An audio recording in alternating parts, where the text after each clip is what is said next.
Hello, c'est Emma de Label Emmaüs et en 5 minutes, on va te donner les 5 choses à retenir du rapport du GIEC sorti cette semaine en matière de justice sociale. C'est parti. La deuxième partie du 6e rapport du GIEC, c'est 270 auteurs qui ont travaillé pendant 4 ans pour condenser 34 000 études scientifiques en 3675 pages. C'est le document de référence actuel pour aiguiller les politiques. Le mot d'ordre de ce dernier rapport pour limiter les risques liés au changement climatique, c'est l'adaptation. On le sait maintenant, le changement climatique causé par l'homme a une répercussion sur la nature, mais aussi sur les humains. Certaines régions du monde seront plus touchées que d'autres. Et aujourd'hui, on parle de 3,3 à 3,6 milliards d'humains vivant dans des zones hautement vulnérables au changement climatique. Mais ces différences de vulnérabilité ne sont pas simplement géographiques. Certaines populations sont plus vulnérables au changement climatique que d'autres. Le GIEC cite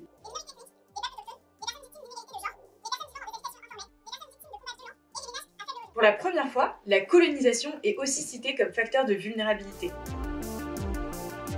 En parlant de conflits violents, le GIEC explique que le changement climatique augmente le risque de crise humanitaire, notamment dans les zones de haut risque de catastrophes naturelles et aux populations vulnérables. Mais comment ça se fait ? Les enjeux climatiques peuvent avoir un impact négatif sur la durée, la fréquence et la violence des conflits violents.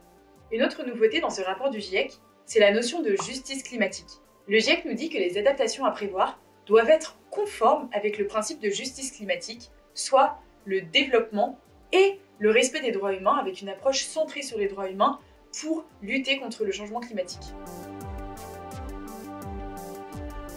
Le changement climatique a déjà augmenté l'intensité et la fréquence des événements extrêmes qui conduisent à une insécurité alimentaire et hydrique des populations, causant notamment des problèmes de malnutrition. Les régions les plus affectées sont l'Afrique, l'Asie et l'Amérique centrale et du Sud. Et les conséquences sont terribles. Entre 2010 et 2020, la mortalité humaine due aux inondations, aux sécheresses et aux tempêtes était 15 fois plus élevée dans les régions très vulnérables que dans les autres régions. Actuellement, si la planète se réchauffait de 2 degrés, c'est entre 800 millions et 3 milliards de personnes qui pourraient souffrir de pénurie d'eau chronique en raison des sécheresses. Vous saurez désormais quoi répondre à votre cousin qui vous bassine avec sa phrase « Mais l'agriculture intensive, c'est pas si mal, il faut bien nourrir tout le monde ». Le GIEC est clair sur ce point. Si le développement de l'agriculture n'est pas durable, il augmente notre vulnérabilité humaine face au changement climatique et le risque de conflit pour l'accès aux ressources. Et pour notre santé, le changement climatique va augmenter le nombre de maladies et de morts prématurées dans les années à venir. Il a aussi affecté négativement la santé mentale dans certaines régions, notamment chez les enfants et les adolescents. Et si on prenait le problème à l'envers ?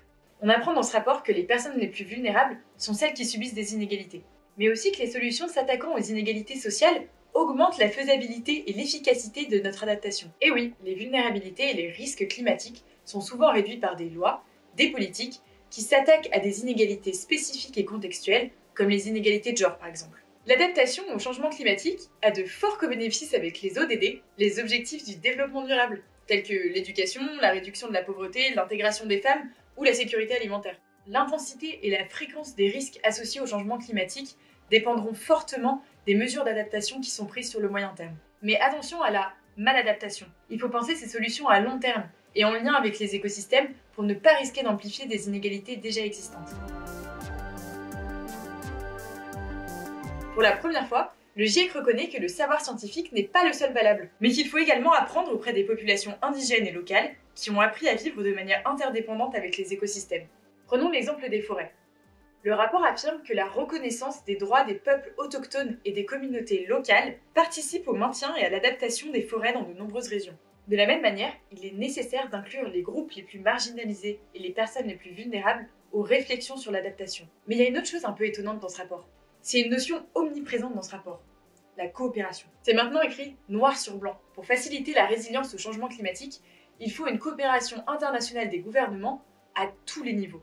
Il faut travailler avec les communautés, les citoyens, les organismes d'éducation, les institutions scientifiques, les médias, les investisseurs, les entreprises, bref, tout le monde quoi. On a compté, dans le rapport pour les décideurs politiques, le mot justice revient 14 fois et le mot inclusif 18 fois.